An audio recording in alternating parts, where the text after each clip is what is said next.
excited to be back home versus a Wyoming team that has obviously been decimated with injuries and all types of just, I've had a year like that at Minnesota where it's just every day, just something different, some type of injury, and it's so hard. But they scrapped, they fought versus Boise State. So it's going to be a challenge. And, for our guys, we had a good practice yesterday. Was disappointed with Air Force. Now, losing one of your best players, one of the best players in the league right before the game, like that certainly contributed to a lot of what went wrong. Air Force played well, but we've got an opportunity to bounce back, get 20 wins, and keep fighting. So we're excited about it. How was he feeling? He did not practice yesterday. We'll try to rev him up a little bit today, see how it looks. But he's in a decent amount of pain, so I think it'll be a game time decision. Is it an ankle or hamstring? Oh, okay. Wow. So, Coach, as far as trying to get just back to what you guys were doing before this, what have you told your guys as far as staying focused and just paying attention to what's in front of them? Well, as a coach, you try to be very, very positive. You try very, very hard to be level-headed with them and teach them. But they need to know when they're wrong. They need to know when their effort isn't good enough on the defensive side of it. And we were certainly very honest with them. And, we have been, for 25 games, 24 of them, we've had really good effort. And I felt like on the defensive side of it, for whatever reason, and it could have been because we were down a guard, we couldn't sub out, and then Donovan got in foul trouble. So there are certainly reasons why we were fatigued, and it was very, very challenging to coach because you can't use you can't use the bench to teach them, and you couldn't sub guys out when they were tired. So that had something to do with it as well, where Air Force had a bunch of guys, but we're better than that. I know we're better than that, and hopefully we can show that tomorrow night. As far as playing a team the second time around, did you see it happen twice now in a row with Nevada and with, not in a row, but Nevada and Air Force, so the first two times this year that you've been able to sort of learn from the first film to the next? How did this team respond to that part of the film session where you actually played the team before and... Talking after the game or before? Well, from game one to game two, how much did they learn from their experience? Like when you guys give them game film of a team you're playing for the first time, you're teaching them, hey, They're about to do this. This time they actually played Air Force, and it looked like, obviously Air Force does it a whole lot. It's a lot more intricate than just saying they're doing the same thing over and over. But did your guys learn from that first game? I think... Your expectations, I guess. Satisfaction. I don't think we can ignore the fact that a guy who plays 35-plus minutes a game wasn't in the lineup. And then Donovan Dent's in major foul trouble, fouls out of the game. So it certainly was not great, but I find a hard time ignoring it. I'm not an excuse guy by any means, but I believe it was a factor. I think the game would have been a little bit different if Jalen did play. But I also think our defense, probably since the Boise State game, has not gotten better. What are the factors? I don't know. Is it two emotional losses versus Nevada? Are we fatigued? Everybody's fatigued this time of year. That's how you separate yourself. So the first game versus Air Force, Jalen House played. Second one, he did not. Now, I still believe we're better than what we showed, regardless of House playing or not. But there were moments where I was watching going, my goodness, guys, like this is what they do. Now, to Air Force's credit, they were running at a high level, and you got to give them credit. So we've all got to be better, coaches, players, everybody, because that on the defensive side of it is not what we're all about. As far as Wyoming being a scrappy bunch to work with what they have, what concerns you most about that team? Well, to have a player in Maldonado who has been terrific, 5 years, 6 years, 6 years. So I think he's a 6-year guy who has been phenomenal. And when he's on the court, they got a chance. They've got good players all around them. Now, if they were healthy, they could be a Sweet 16 type team. They've dealt with so much. But Maldonado plays the right way. He's a warrior. He's a leader. He makes you make tough decisions defensively. So they're talented enough to beat anybody. It's been probably hard for them to get in any type of a rhythm. But versus Boise, they scrapped, they fought back, did some good things. As far as Maldonado goes and like the respect he gets around this league, every time a big guard posts up, or Barclays as you guys call it, like you guys say it looks like Hunter Maldonado. Like he's the description around this league for what he does. Has he not been able to quite do that as much this year because of the absence of Drake Jeffries and Ike not being there? Has his post-up game been diminished a little bit because of that? Well, they kind of changed the way they played maybe the first time we played them because they had Ethan Anderson, excuse me. So I think they were trying to figure that part of it out, where last year it was pretty predictable what they were doing, where they've changed up offensively a little bit, and he still has that in his package. They're kind of different. Like every game, they try to find a weakness and they go to it, but he still does it. Does he do it as much as last year? No, but he still does it. Coach, nationally, New Mexico State always gets mixed up.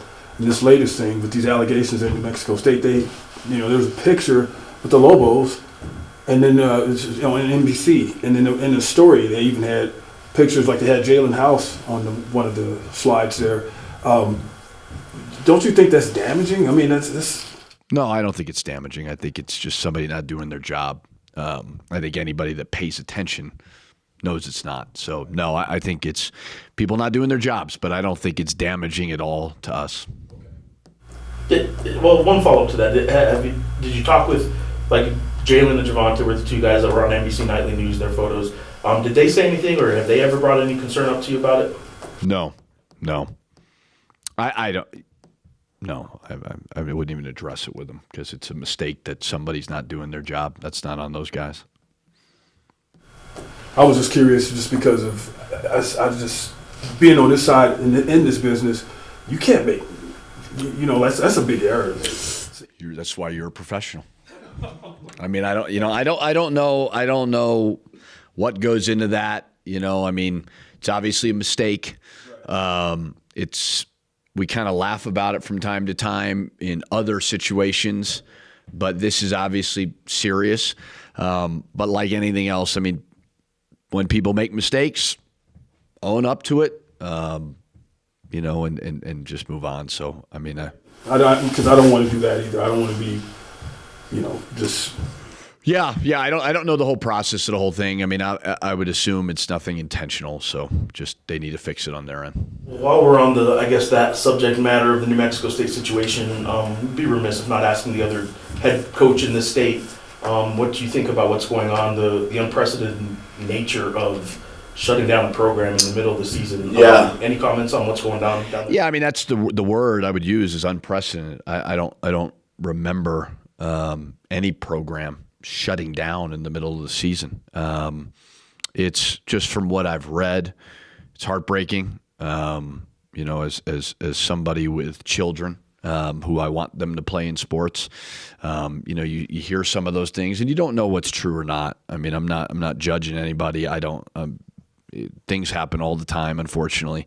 But you just hate it for everybody involved. And it's, I've never seen anything like this. And it, like I said, it breaks my heart. I mean, it's just, hopefully they get to kind of the bottom of it and, not much more than that. As far as moving forward with the possibility of no Jalen tomorrow night, what do you do differently with the idea that, Donovan's going to be your point guard? Obviously, he's playing 15 to 20 a night anyway, so you guys have stuff for him. But if he's going to be the primary point guard, what do you change? What changes? Well, the hard part is if he gets in foul trouble. if anybody gets in foul, like Air Force, that becomes the challenge. We had a pretty good rhythm with our subs at the guard spots. The problem was with Javante, we don't have a true wing sub because Braden obviously got hurt. We shut him down. Q is redshirting.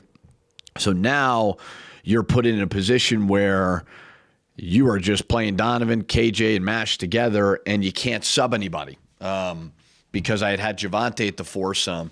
And that's why, although I am disappointed with our defensive effort versus Air Force, somewhat understandable, or not totally, but I kind of get it. But as for how the game is played, not a whole lot different. I mean, Donovan's maybe a little more pass first than House's, for sure. But no, nothing really. But, we'll prepare as if he's not going to play because he didn't last game, but nothing drastically changes. And defensively, obviously, Jalen's had a great year, but a lot of what he does is just one-on-one. I don't know if that really changes with Donovan. Yeah. I mean, Donovan got some steals last game, but that was more off the ball. Jalen certainly is a disruptor on the ball. He's phenomenal, as good as anyone I've ever been around. We are not a better team when Jalen House is injured. I mean, I know that's the most obvious thing ever. He is a probably first-team all-conference player. If we were sitting atop the standings like we were earlier, he'd probably be potential player of the year type guy. So the team is not better when he's not on the court. So hopefully another day and a half or day, and we can get him back there. How's KJ doing? Is he 100% again? He was, like I said before, he didn't practice the day before due to illness, and he seemed like he was struggling a little bit, but he seems better now. So it was one of those things where it all kind of hit at the wrong time. But we had gone a long stretch where it didn't, and it's adversity hits every team at some point through injuries or off the court stuff or whatever. And it's hitting us right now. So we just got to find a way to pull ourselves out of it.